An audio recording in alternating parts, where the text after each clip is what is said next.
Okay, we're going to get started. We need your attention. First things first, anybody that hasn't had a chance to pay, please see Judy McChesney. I already paid. We really don't want to take any of Larry's gifts back, but we will. And please make sure you tip the bartenders heavily, which I know you will a little bit later on. I want to thank Judy and Karen for taking care of the sign-ups and the money and all that. Thank Rainey for helping me with the presents and decorating. Arlene and Carol from the Legion for helping get this going. Thank Kelly for taking the video. The video of this thing will be for sale next week, $17.95 plus $16.95 shipping and handling. And I want to thank Larry for setting up the tables and chairs here in the first of all, to kick off this gala occasion, I would like to introduce Larry's guests. Please just raise your hand when I call your name out. We have Donna Northrup, his mother, who I bet, and I found out where Larry gets his sense of humor. I don't know if that's a compliment or an insult. Karen and Sal Trentinelli, daughter and son-in-law. Barbara and Dan Northrup, sister-in-law and older brother. Shirley and Bill Weston, sister and brother-in-law. John Northrup, Larry's younger brother. And Carol Fooey from NYSEG in Binghamton, who I think is responsible for that meter clock over there.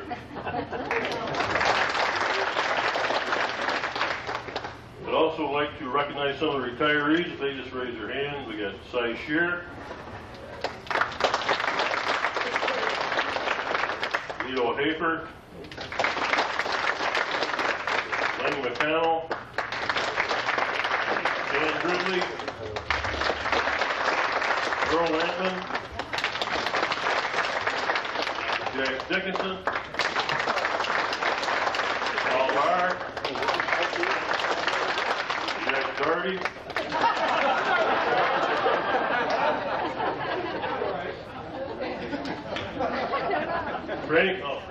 Franny McCann signed up, I don't see him tonight. And Bill McGill. Where's Judy? Did he pay? There's going to be a lot of people lost bets at the company on this one. Bill McGill, for sure. Did I miss anybody?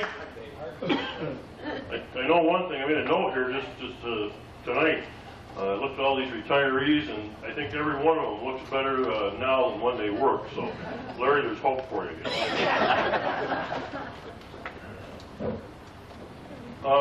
Larry didn't want anything formal, just a casual get-together, and that's what we're going to try to keep it at. With that in mind, we'll get started with this whole thing. Larry, come on up.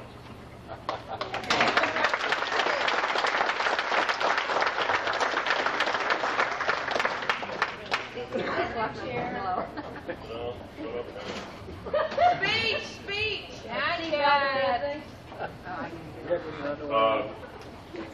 Can I get Karen and Judy to come up here? Sorry, we're leaving in an hour. Can't take another call.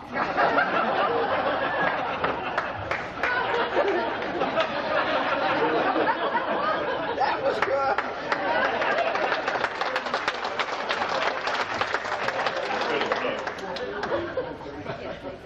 Some guys are 1 in 100. Some guys are 1 in 1,000.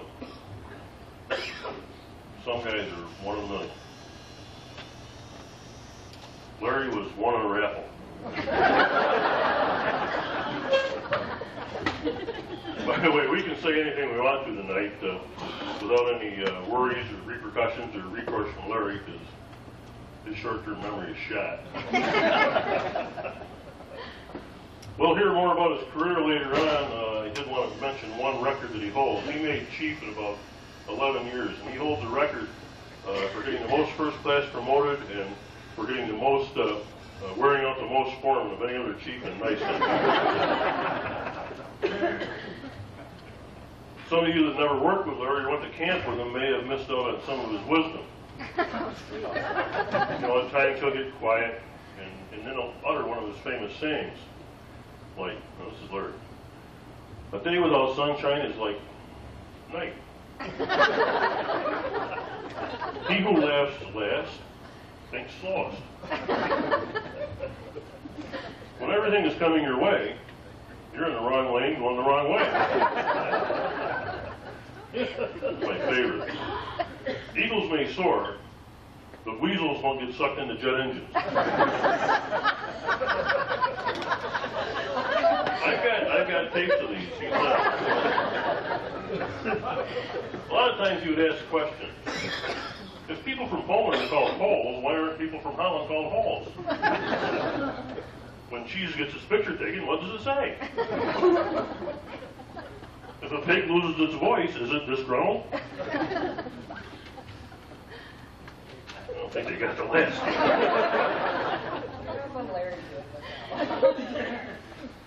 As I said, I said earlier, you'll be hearing more about Larry's work history, but I did go over some of his appraisals. And you got to remember that he worked in Elmira, Corning, and Hammondsport, and I'm not sure, I didn't write down where these all came from, what location. And also, I'm sure that Dominic wrote some of these. That's an inside joke, some of you may have. Some of the remarks from his appraisals. Since his last appraisal, Larry has reached rock bottom and started to dig. The first class working for him would follow him anywhere, but only out of morbid curiosity. Larry is not so much a has-been as he won't be. Larry works well under constant supervision and cornered like a rat in a trap. Some people drink from the fountain of knowledge. Larry only gargled. Larry sets extremely low personal standards and then consistently fails to achieve them. It's all true stuff. Okay, enough of the frivolous comedy. We're going to get on with the serious part of the program. First on the agenda, we have a few words from our security investigator, Fred Sherwood.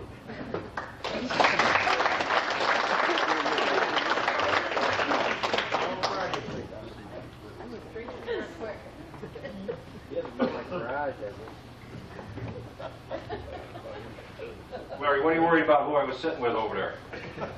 What, was there a problem? No. Larry was sitting there.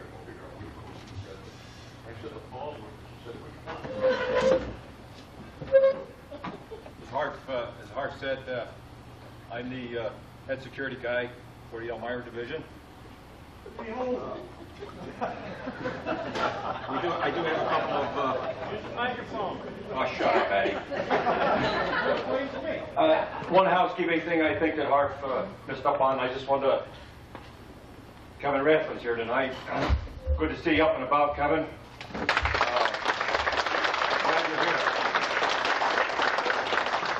you're here. He said that the Walendans can have that. He doesn't want to be a high flyer. Larry's, I don't know if you saw Larry's retirement party announcement.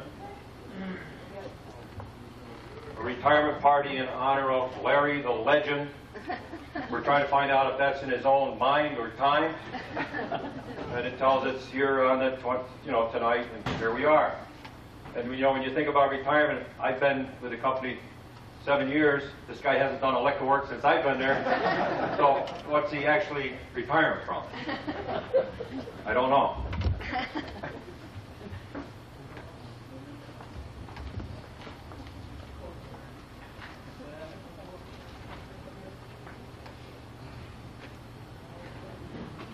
I got to do this right now because as I look over at Billy Wheeler there, he's getting a little depressed. I want you to know that I talked to George, gorgeous George, and he said that you can keep this in the truck. But he wants you to know that the honeymoon is over. Your rabbi's gone, and if you get a crying jag on, there's some else.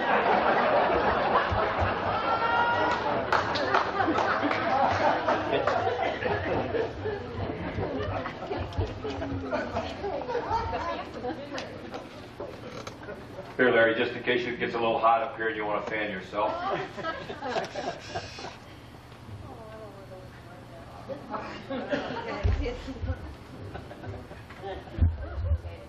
I do have some bad news. Larry has some good news. Bad news is it rained on your party. Looks like it cut down on the attendance a little bit.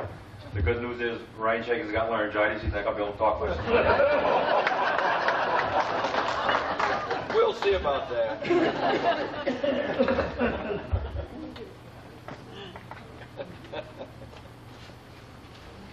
When Harp asked me if I would, give him a hand doing this, I said certainly I would. And one of the things I do is go down to the line department, out on the line dock, and try to get some Larry Northrup stories. Seems though whenever I go in the line dock, usually the first guy I run into is the social director, and he wants to know, what are you doing here? What do you want? What are you trying to do? Get some man smell? That's Tommy Addy. That kid doesn't even shave. And he's talking about man smell?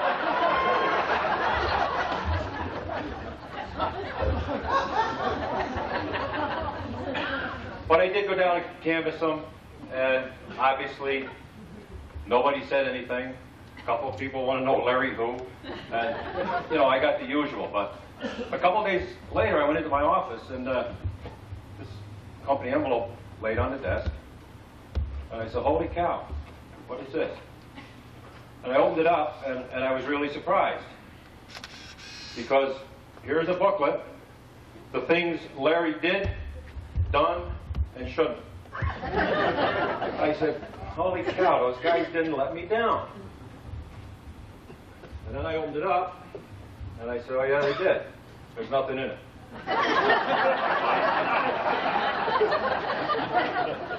All the things Larry did, done, and shouldn't. There's nothing there. But as long as I got it here, I thought we'd put it to good use tonight. I've got a pen, and we'll just put it here and pass it around if you want to give him any parting shots. I'm sure he'd appreciate it down the road.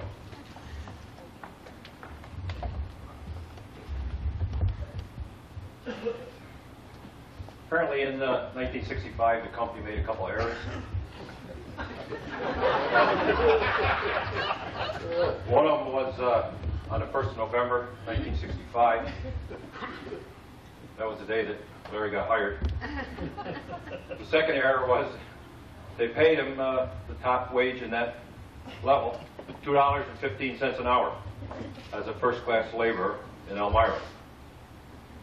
Prior to coming with the company, Larry went to high school and graduated, I believe, at East Smithfield, Pennsylvania. Then he went into the Army a short time later, and he served there from 1961 to 1964, and he achieved the rank of Spec 4 as a radio repairman. On his application, he indicated his hobbies were auto body repair, fishing, and hunting. Then there was a question on the application: what line of work do you prefer? And Larry's response was, lineman. What line of work do you prefer? Lineman.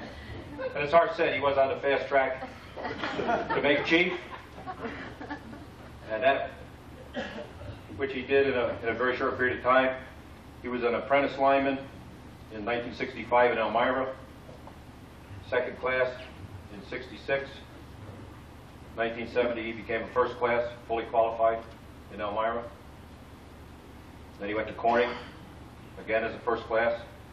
And then in 1977, he made temporary chief in Hammondsport. He became a regular chief lineman in 1983. And then in 1988, he changed the job title from chief lineman to chief line mechanic. He should have maybe, on his what line of work, he should have put maybe line mechanic, chief. He was highly recommended by a Gordon Smith, and I guess he was an old-timer with the company also, and Larry came highly recommended by him.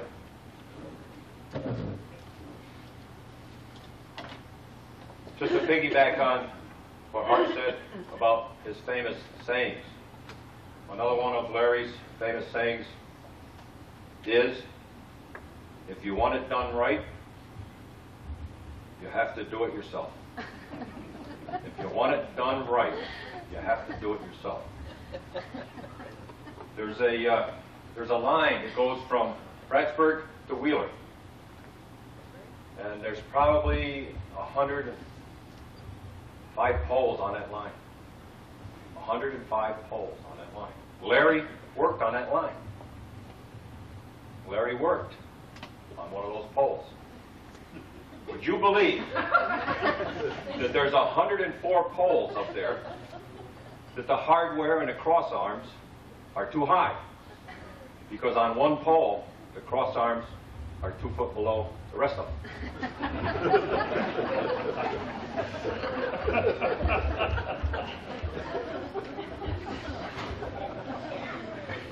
Going back to Elvira line to X 1636. 1636 on. I have a trouble ticket. Prepared a copy. 1636 Elvira line. Elvira line. It's 1 o'clock. It's 1300. And Karen says, I didn't call you to ask you what time it was, Larry. We get done at 14:30. Didn't ask what the trouble was or where it was or what, but he wanted them to know that he got off in an hour and a half, and he really didn't want to get too involved. Wheeler had an appointment.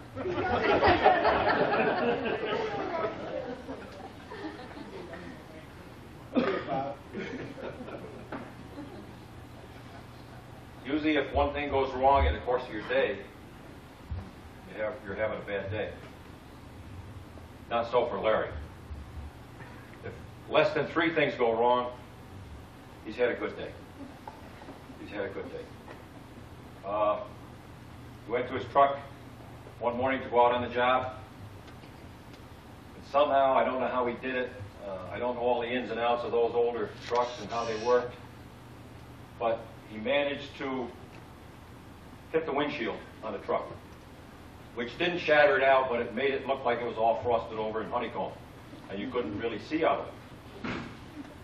But that did not deter Larry, because he had to have that truck out on the job, and as they looked down the road, here come Larry, leaning out the window, driving it to the job site. Which he got there, and there was an older gentleman there where they were going to do some work, and they had taken one truck down in the back where they had to get it.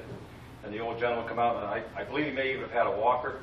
And he said, boys, he says, I'm glad you're here, he says, but just be careful, because my septic tank is right over there. Don't worry about that, Larry says. We can take care of that. And Larry's going to take the second truck down into the job site. And as luck would have it, he backed over the septic tank. And you know what happens with those sealed tanks when you back over them and you implode them. Well, here comes the old gentleman now back on the porch, and he says, boys, we got big trouble. And there was toilet paper hanging off his walker. Needless to say, he had a big problem. Well, they got that job done, and then they proceeded to the next one, where Larry ended up burying the truck in an alfalfa field. So I guess, going back to Larry's famous saying, if you want it done right, you got to do it yourself.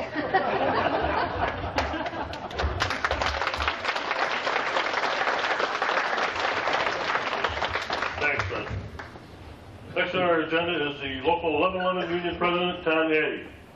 Social director.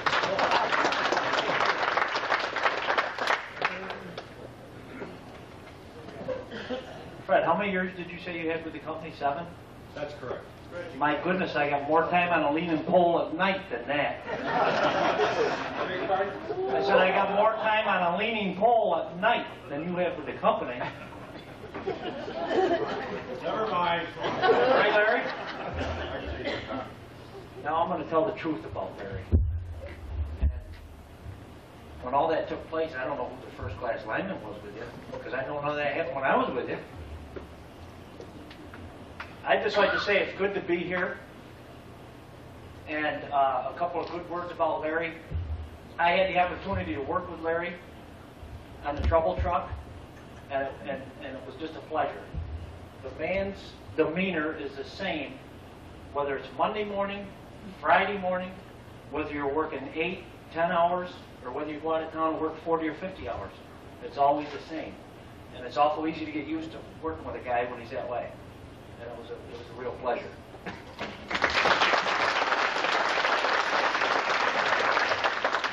When Larry announced his retirement, I said, holy cow, the guy's finally going to get a night's sleep.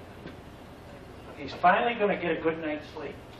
You see, the trouble truck, for those of you that don't know, put a lot of miles on it.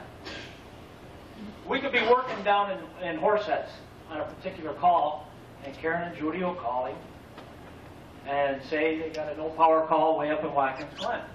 So we get in the truck and we start heading to Watkins Glen. Well, our bucket trucks only have about 6 gears in them. And it was only, I was only in about 4th gear, and I'd look over to Larry, and he's...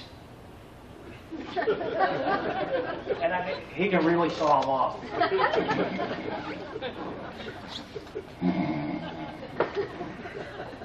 Now, me being the nice guy that I am, traveling up Miracle Mile especially, there's the sewer drains, and periodically down the road, I just kind of ease the truck over to the right and hit these sewer drains.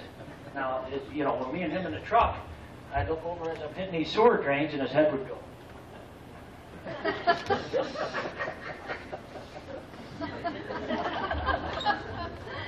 And then he'd just kind of wake up and look over at me and go back to sleep.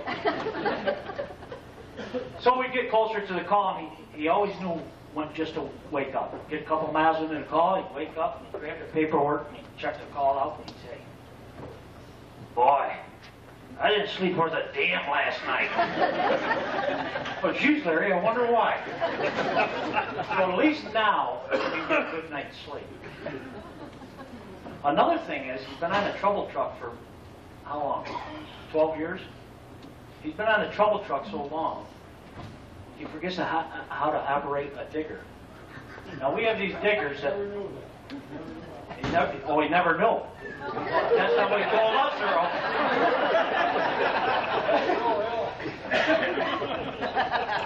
Anyways, these trucks, for those of you that don't know, they have an auger on it. And you bring it out, you dig a hole, you put the auger away, you pick the pole up, and set the pole. I think when they hired him, I was only 1 year old. And when they hired him, did they have diggers? They had diggers, okay? And these diggers, you sit up on the back of them, and there was probably like 15 knobs up there.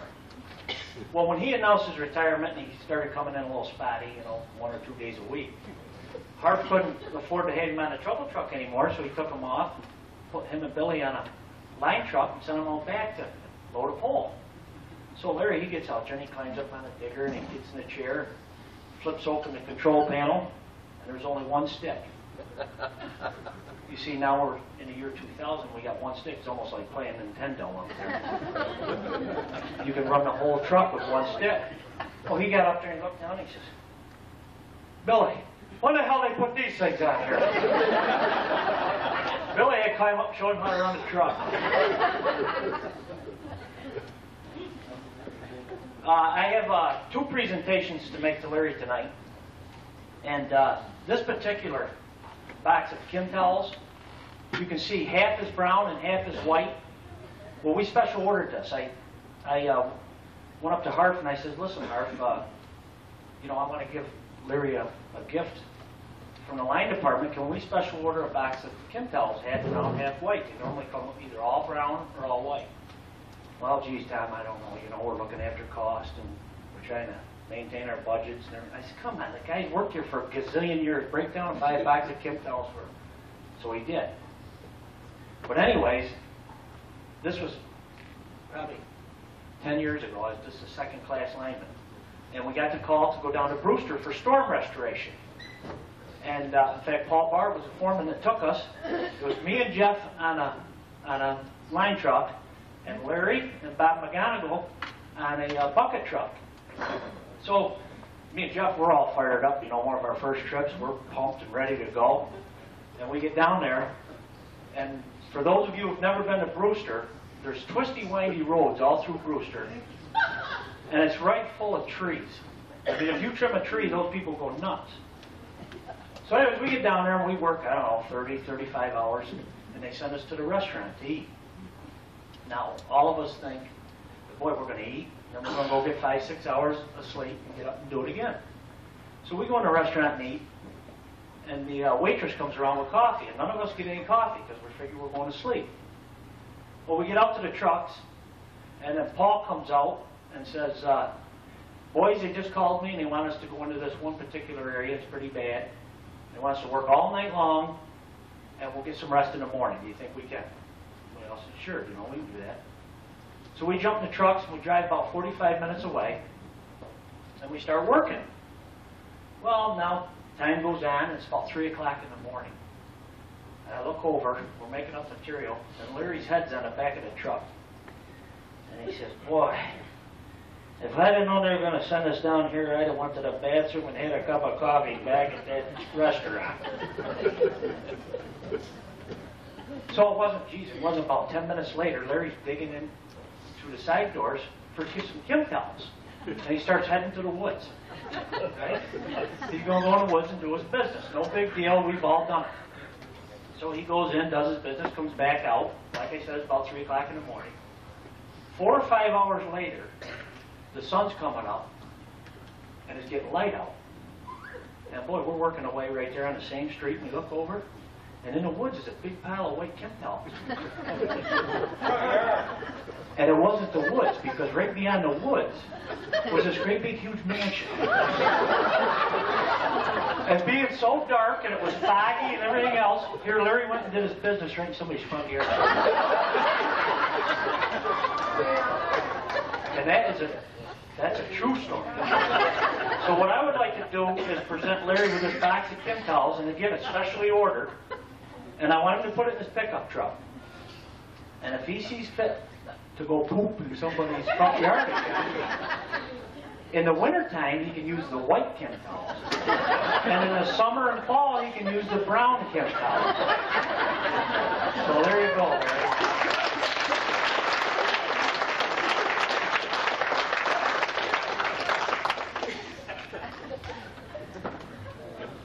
And lastly, I would like to present Larry with a check for $100 from the International Brotherhood of Electrical Workers, Local 1111.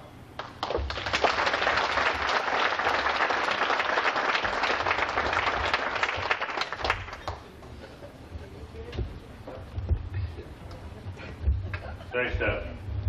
I retired from the union. They didn't give me no $100. Usually they only give you. They had enough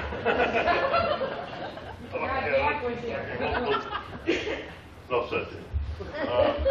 Yeah, the next thing, you can see it's scratched out here because I had to deal with Larry's older brother, Dan Northrup, to come up and say some nice things about him. And Dan came in and said, can't think of nothing. And I did say true stories tonight was the criteria, and so far they've all been true stories. Okay, next in the program is Fred Sherwood. I did forget a couple things.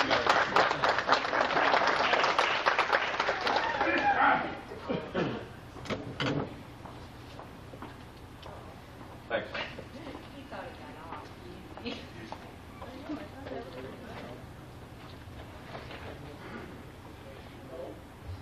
Ackerman's wife said when you use them, take them with you. Toothbrush. Apparently Larry didn't make it home one night, and so George's wife is gracious enough to have some necessities on hand, and one of them was a toothbrush. He used it and left it, for goodness sake.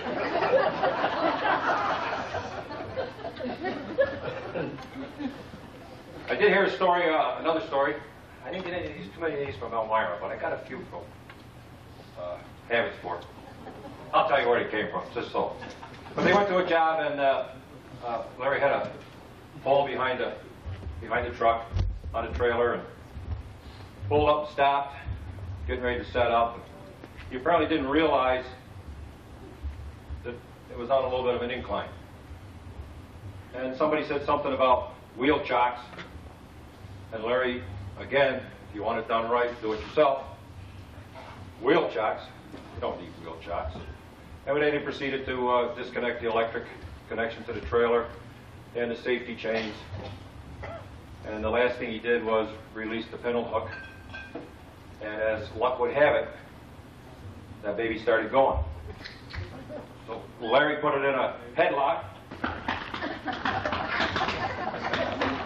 And he's following it down, but he had on a new pair of boots. And obviously he couldn't hold it. Unfortunately, it was heading for a camp, like a torpedo. And when he finally realized that he wasn't going to be able to do anything with it, he dropped the end. And when he did that, the safety chain, believe it or not, caught his glove, pulled it right off. But it turned it enough so it hit a tree and stopped. So Larry, now that you're retired and you're doing work for your mom and your daughter, we don't want you hurt, okay? Because you don't have A&S anymore, and it's not that you don't feel good, you can't go to work. These folks expect you to be there. And I know you got that pickup and you got that trailer and the four-wheeler. So a mutual friend got this, helped me with this. Let's just set this one here. Open this up. Got your knife on you? I got one if you don't. Don't cut yourself.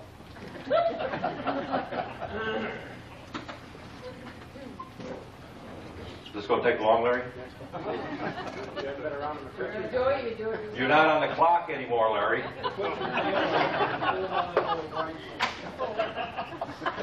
You certainly aren't on overtime.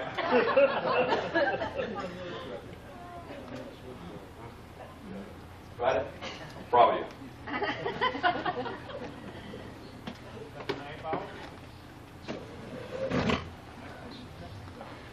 We're on mealtime now.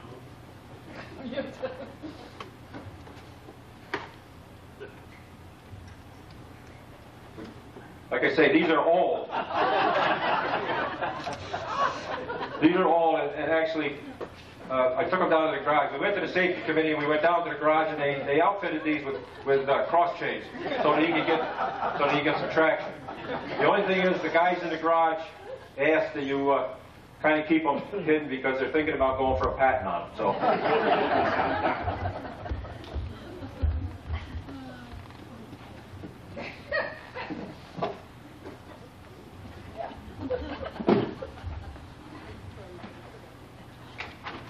Also, I took the liberty to go into the storeroom and get you a pair of gloves so that, you know, I know you lost that one that time. You can put this with the other 100 pair you took the last month.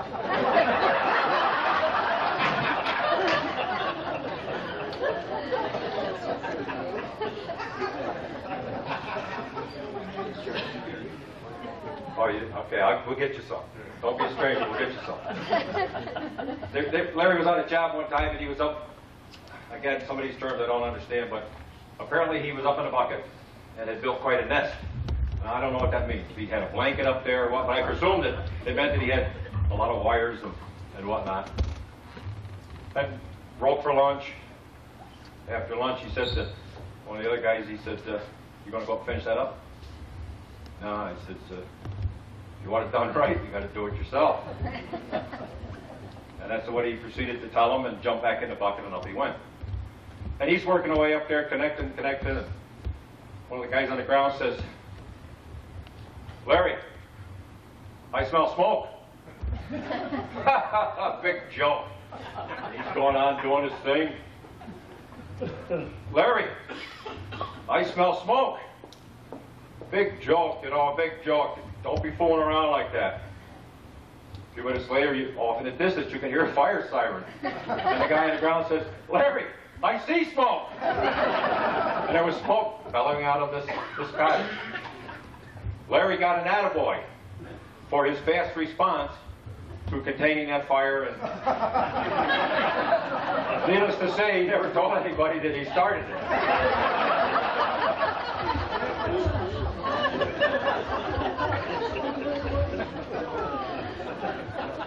This, Larry, was another puzzle that showed up today after you had left. And this is, and it says right on the back, United States United States Postal Service, we care. Dear Postal customer, we sincerely regret the damage to your mail during handling by the Postal Service. We realize this incident did not inconvenience you.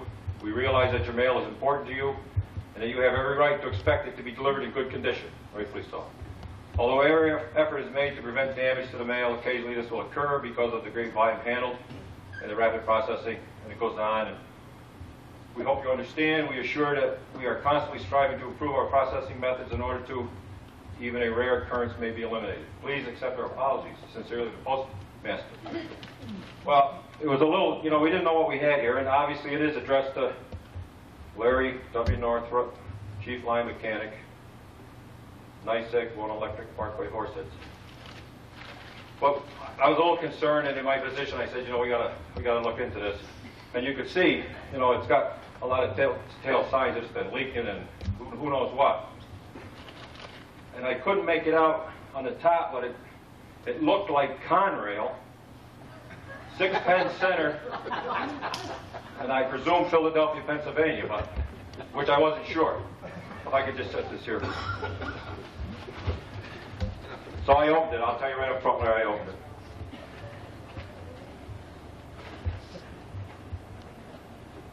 And in there was a letter, again addressed to you, which was not sealed.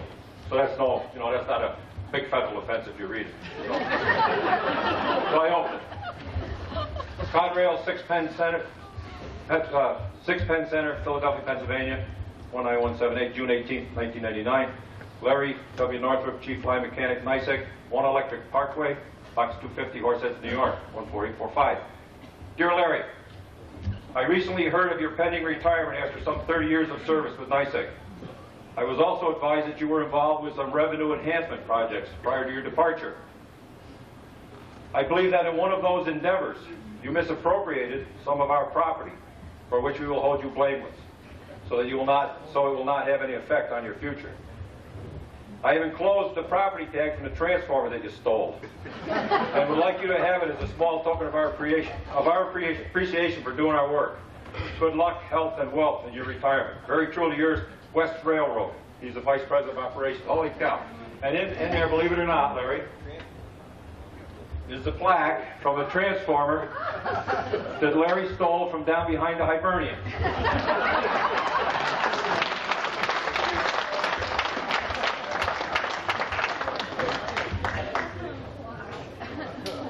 Also in here, Larry, are some, we reenacted the crime scene on the East Line Dock, and we photographed it for you. So I'll put these right there.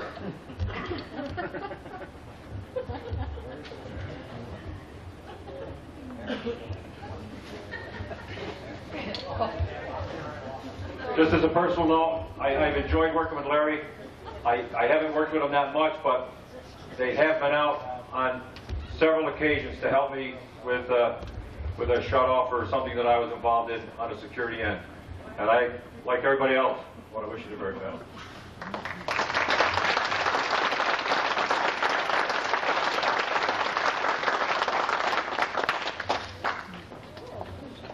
Thanks, Rick.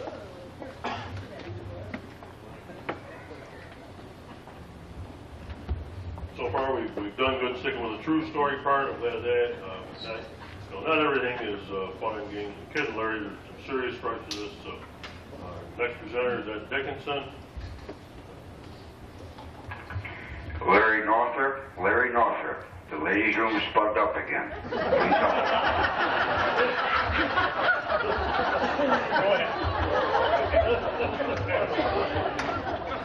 This is a pretty hard act to follow, and I have to be honest with you. I was just talking to Harp just recently and said, he was telling me some of the stories about Larry's comments and a little bit of his wit. And I said, it's too bad that I didn't have an opportunity to spend a lot of time with Larry to hear some of those jokes and to see some of that wit, because I enjoyed that a lot. And Harp looks at me, big smile on his face. He says, Al, count yourself a little bit lucky on the wit part. I said, okay. So I thought I was going to get away with it. I missed it by one day. One day. He's walking in the HR department and I'm walking out. I looked at him and I just got to telling Harp, please apologize to Larry because I'm not going to be able to make his retirement party. Now, I thought his retirement party was on Thursday. So I walked out, shook his hand, and says, congratulations. I really feel bad that I'm not going to make your retirement party tonight. Larry looks over pretty serious at me, and he goes, well, that's good, Ed. I'm glad you can't make it. That way you won't show up in the parking lot and be real embarrassed when there's no cars there because it's tomorrow. Missed it by 1 day to get that win. I thought that was pretty great. I really did. So I can see what everybody was talking about.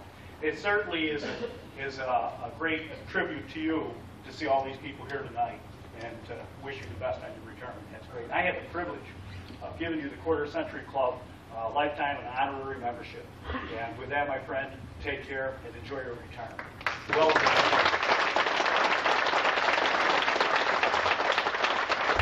Thanks, Ed. The next thing, well, Larry is, I don't know if none of you, everybody knows you're supposed to put in 90 days notice when you retire and everything, and Larry didn't quite do that. And, all of a sudden, when the green light come on, he put it in. He gave him, I don't know, a couple of weeks or something like that. And we actually did have Wes Von Schack coming here tonight for his service anniversary plaque and everything. And well, wait a minute, I just got a message. Well, Wes couldn't make it, but there is. He sent. I got a message. He sent a CEO from one of our new subsidiaries. It's, I guess, Cuttersford or Lester Lobo. The CEO, Lester Lobo. Where's Lester? Here's Lester Lobo from Cuttersford. Well, thank you. Thank you, ladies and gentlemen. I'll tell you.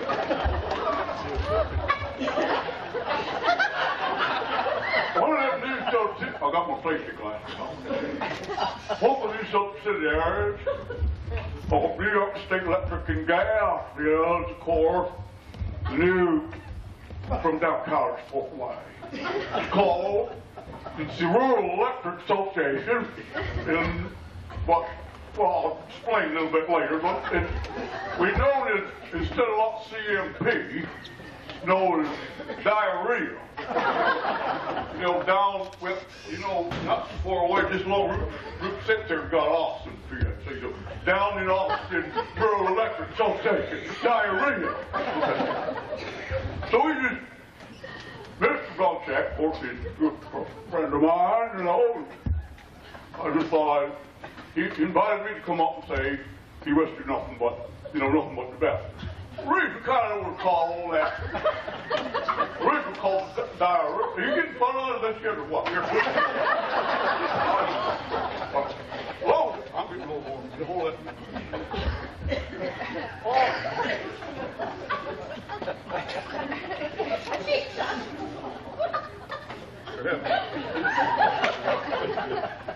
I'll have one with you.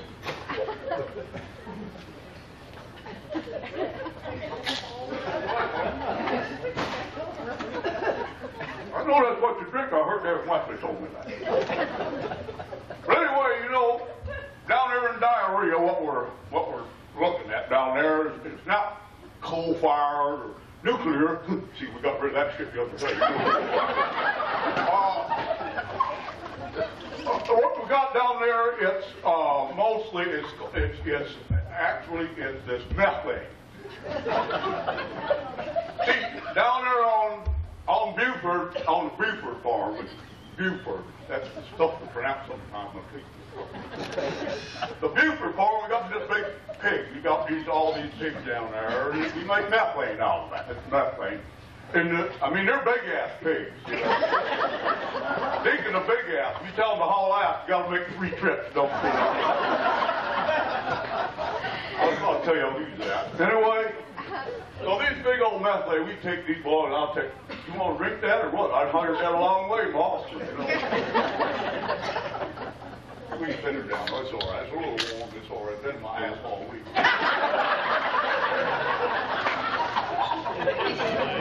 What?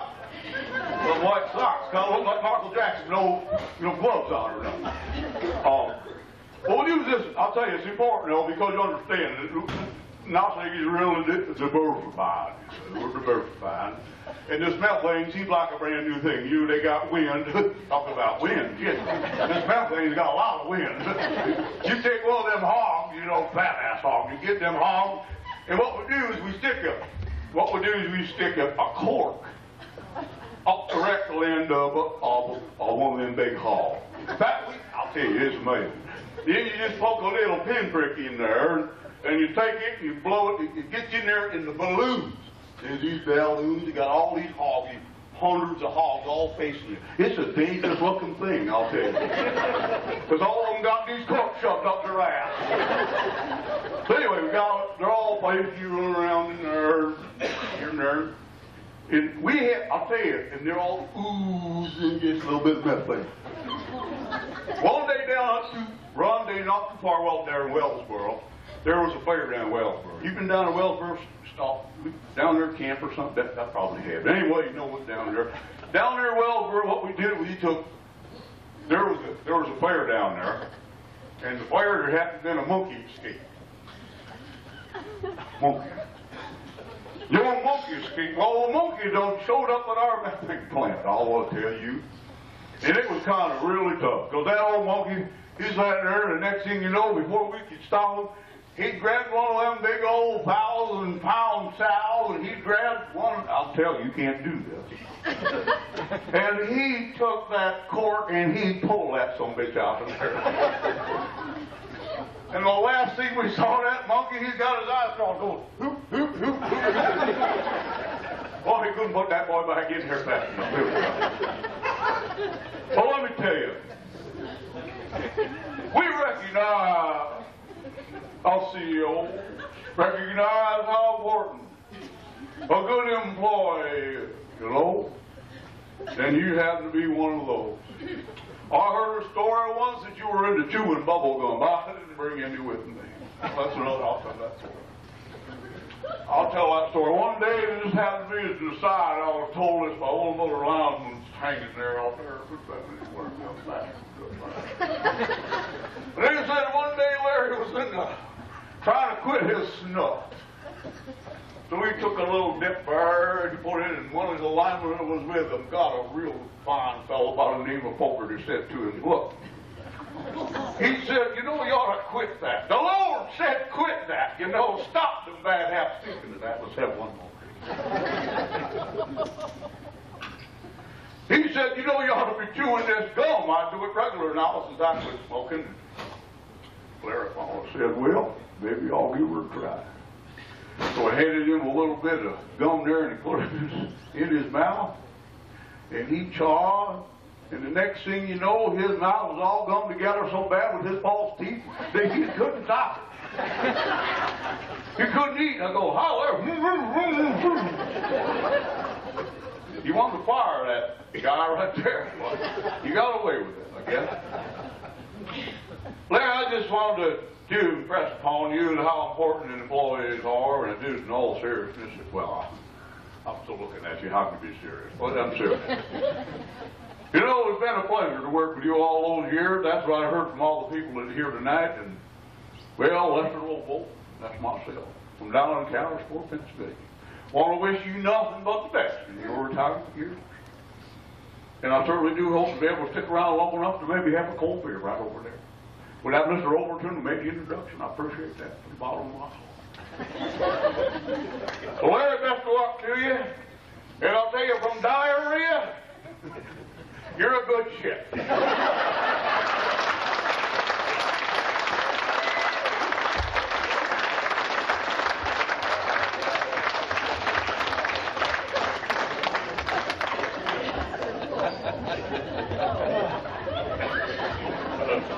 I want to thank you, Mr. Lobo.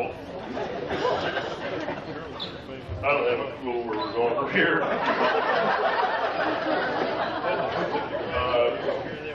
Next on the agenda is Fred Sherwood. Done? You quit? That's it? All right. Gene Running Shade. I'll get my stuff.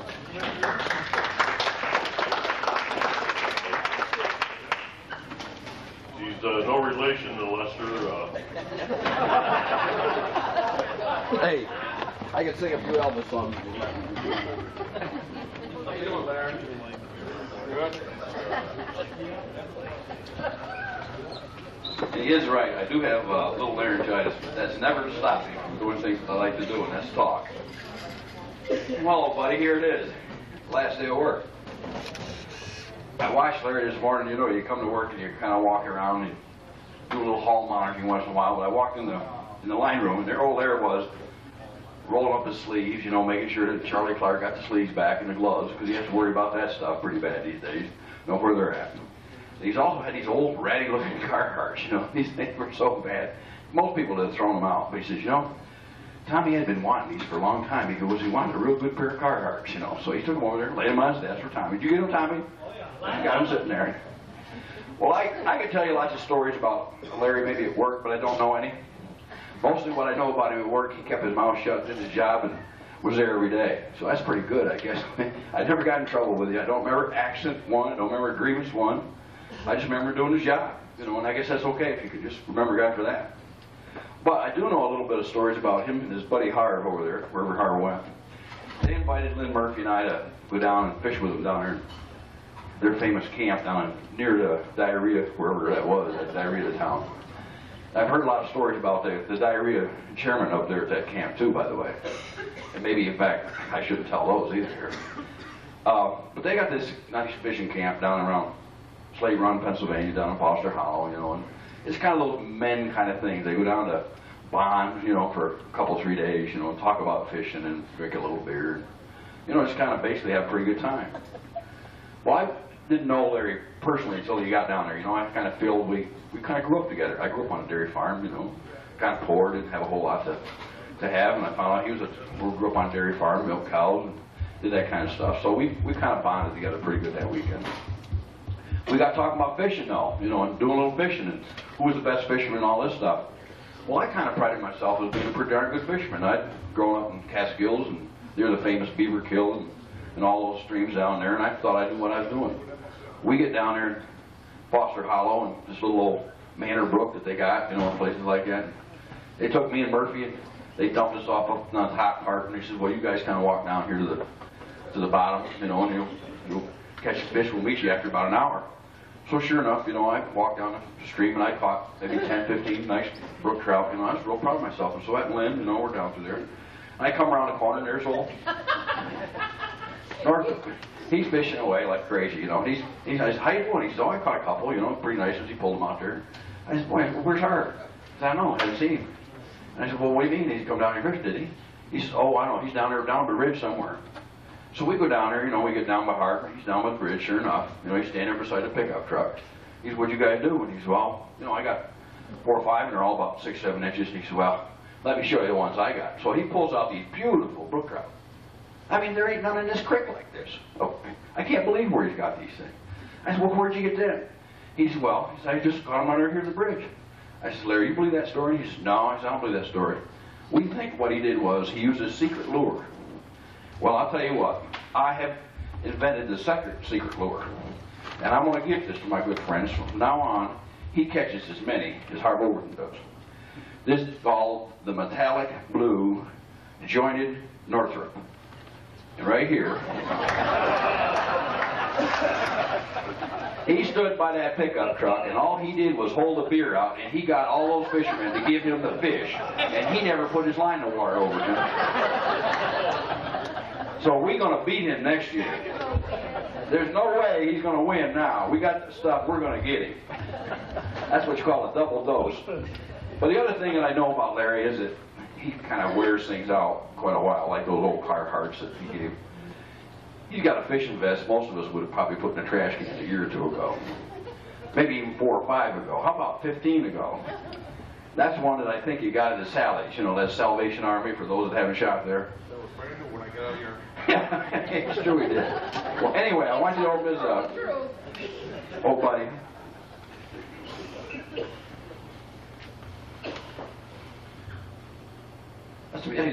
You don't save it. You might need it.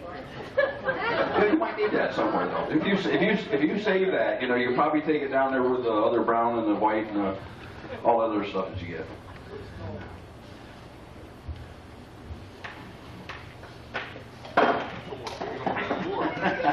Well, we got him a brand new fishing vest. I want you to know he's got a new fishing vest, so he can go.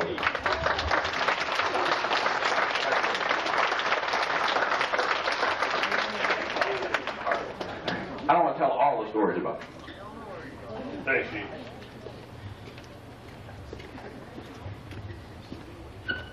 That is, he did tell the part about your Carhartts and your fishing vest were the same age, and your fishing vest was worn out, and your Carhartts you give to town.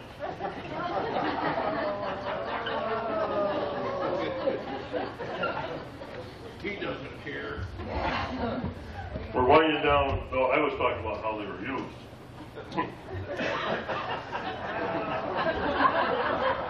You guys get it? You tell Larry later on? Okay, good. We have a couple words from George Ackerman.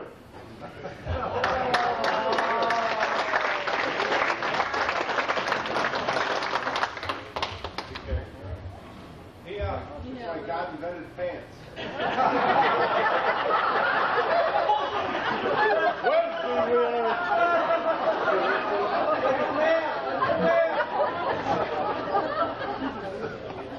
Just those things on hooks? What are hooks? Is that wood or jet? You probably think the wrong thing here, buddy. The only reason I said I'd come up here was I tried to talk these guys out of doing all this stuff to you. Thanks, George. And it's not right. I know you're sensitive and have feelings. I myself just want to wish you a happy retirement. That's all I want to do. And declare us even.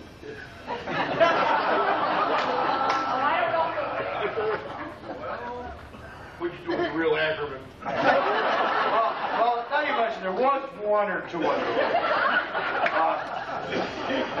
Anybody that knows Larry knows his love life. And they have to work. I know especially Greenie's been a little bit worried about your financial problems. Being divorced again and again and again and again. And retired early. And tonight after work early, Billy and I cut out early because we thought it was going to storm. We sure didn't want to miss this. And I was watching Jerry Springer. I said, you know, they've got to pay those people something. And of course I thought of Larry. And they had the 800 number. Why not? They've got to pay something. That'll help him out in his retirement. I called him and I tried to explain your love life and your history. And they didn't doubt my word, but they said it was a little bizarre for their show. So that didn't pan out, buddy.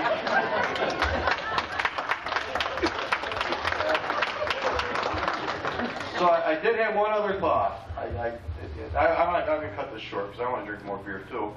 But I did have one other thought. I was talking to Phillips, and because you worked at Hammondsport all those years, I'm sure you're familiar with the roads and everything up there, and I understand there is a part-time opening for driver education teacher up there. You might want to try that. Other than that, I do have one little thing. The original posters, your retirement posters, they were kind of rated PG, and then it sent us all to that harassment training. So they couldn't post them. But I only got a few copies. I'll just spread around table to table. And so if people are a little bit sensitive, they're not really that bad at all. But I don't think Greenie wants to see them. That's the only kid here that I was a little worried about. Other than that, Carter, really, I'll give you your copy.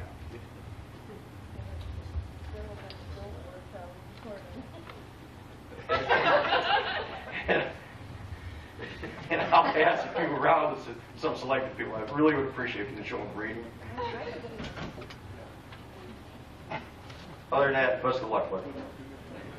And thank you. I'm already enjoying my semi-retirement on your show.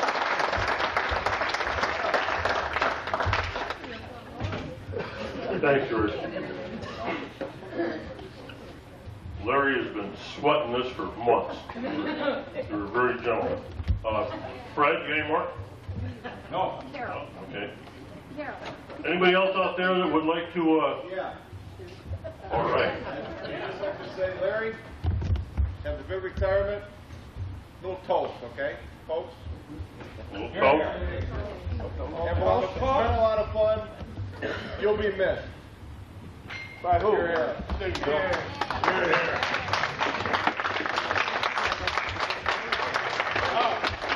John. Judge Holly wants to say something. Your Honor? I don't know you, Larry, as long as you guys have known him, but I've known him long enough that I probably ought to say a couple of things. It was mentioned to me that now that Larry's retired, maybe he'd have more time to help Jim Ferris work on our swimming pool. I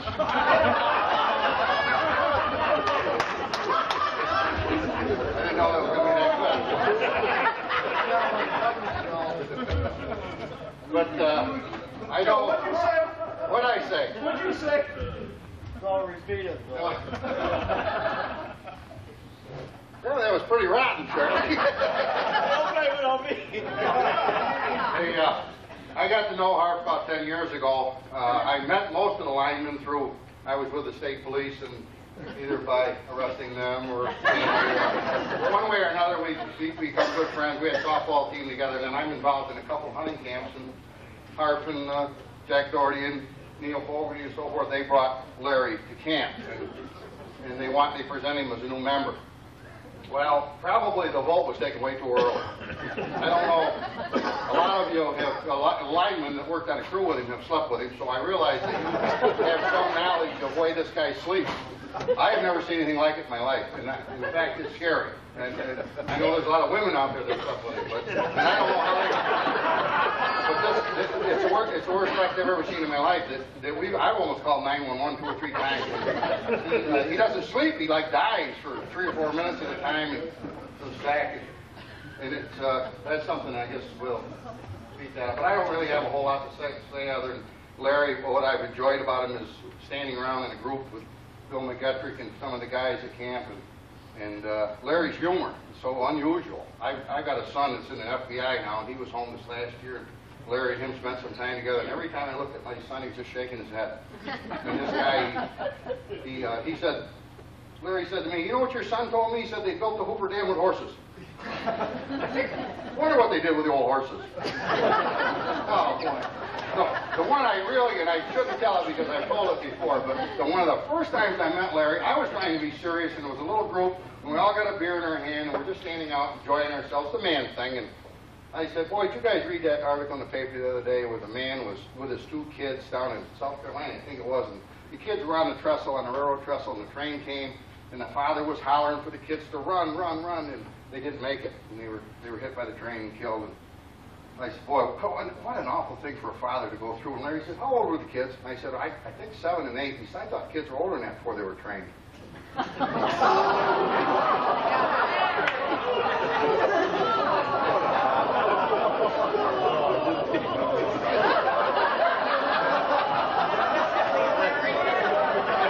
Pretty big.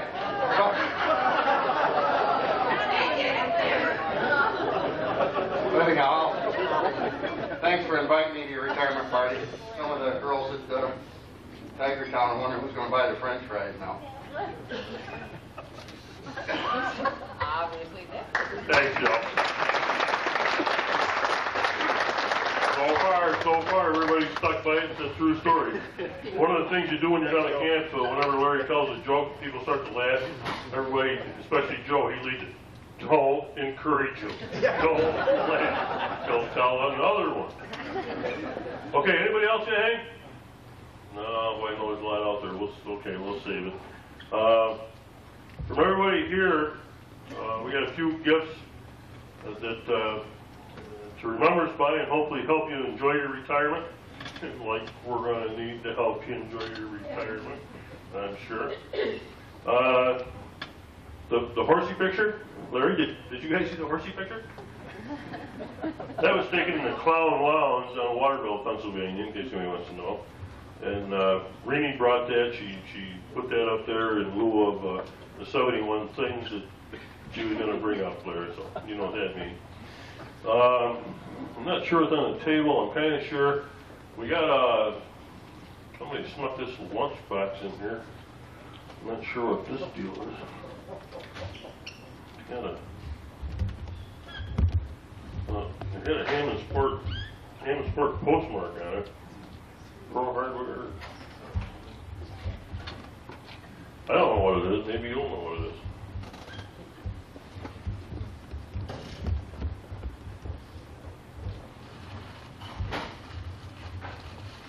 More paper.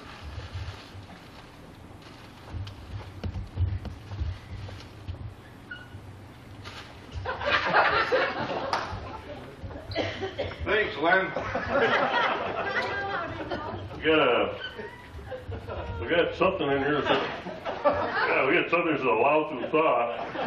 You want to tell a story, or you want to? Thanks, Len.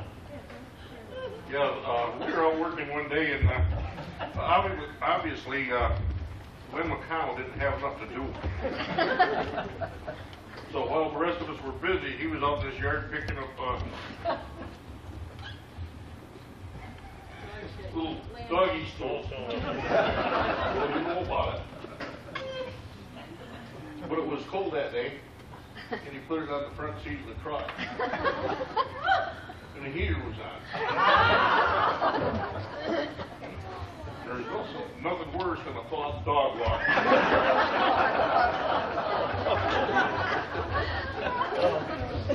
He just said thawed dog walk. I don't know. There you go, open it up. I don't have a clue. Dearest Larry. Oh, no, really not. Thanks, Bill. That little silver thing was grooving. I gotta work at 6.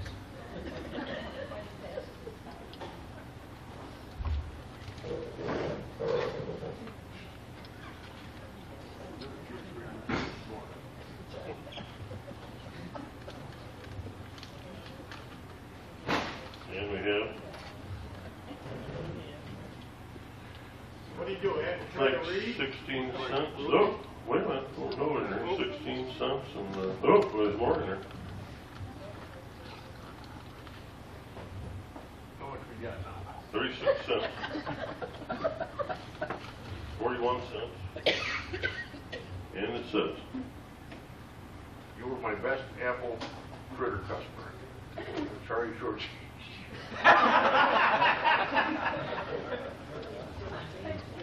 She remembered me. It was up to Maria's Cafe. We used to go in there mornings and get our coffee. She shortchanged me one morning. I wouldn't go back in.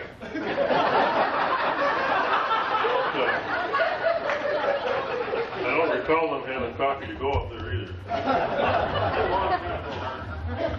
Okay, let's see, where am I at? Lester Lobo kind of threw me for a loop here. Anybody got anything else up there? Am I missing anything? Missing a cue? Missing any present? Missing any speeches?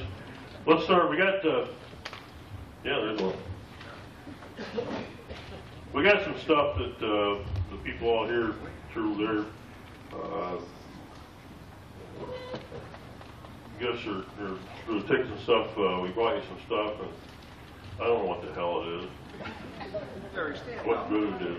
It's not even stand up for it. Oh, I do stand up. And he did.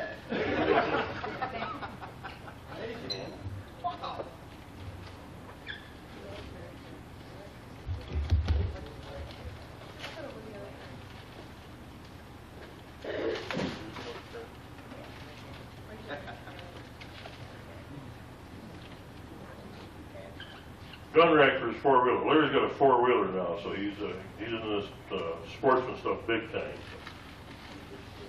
Fishing vet. I'm jealous. Gun rack for his four-wheeler.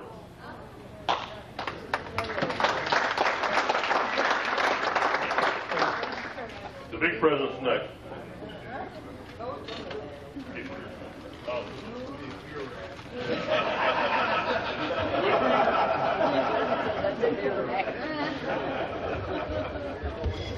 That'd be the beer rack, right, Art?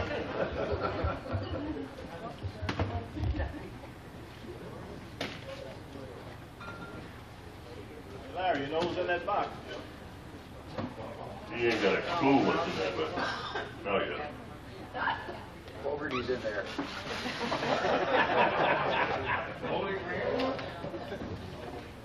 Told you, you got the four-wheeler, and now he's got some loading ramps inside. You can have your loading ramps back now. Yeah, no more streaks in your lawn, nothing else. He's got his own loading ramps. Tell him to stay the hell on his side of the street. Open another rack.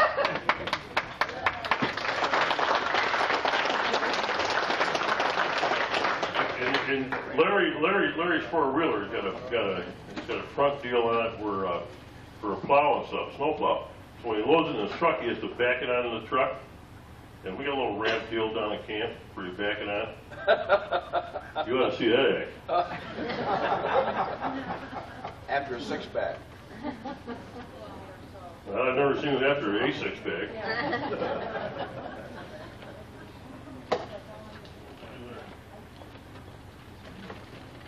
This here is something, I understand you've got some things at home that you can't play.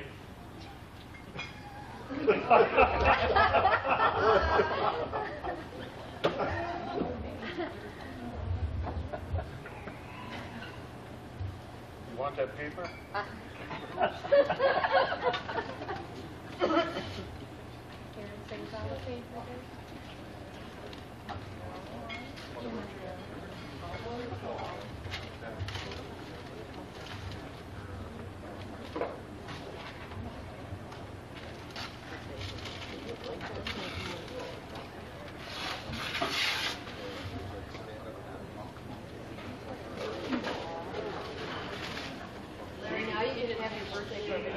Looks like a CD player, Karen. Cool. I think you can play some of the CDs and stuff, okay? That's for you, Karen. CD player down south.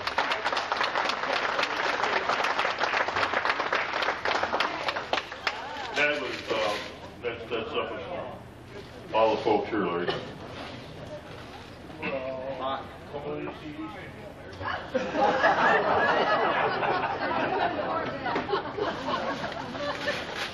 That's the one Barb bought you last year when you didn't have a CD player.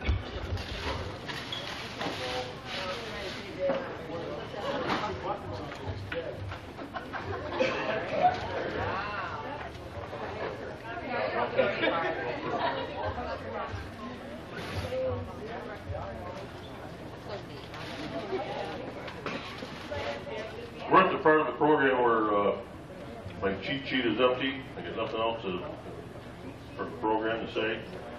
I can echo what I'm sure everybody here knows, how I feel. Been a pleasure. Been a lot of fun. We're still going to have a little fun. You ain't going anywhere. I know your address. Yeah, Fred, if he doesn't turn all the stuff in, we know where he lives. Up to you now, pal.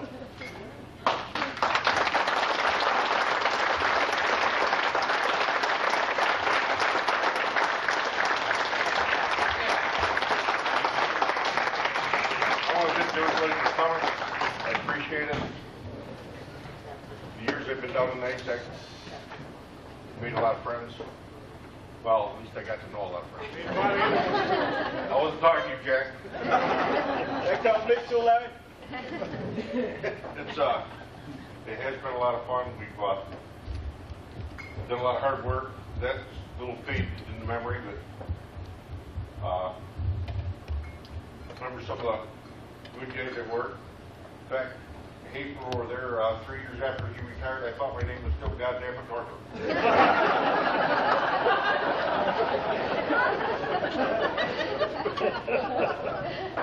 Worked with some of you for a long time. Harv, he kept escaping down Binghamton and whatever. Wheeler, he was my last victim.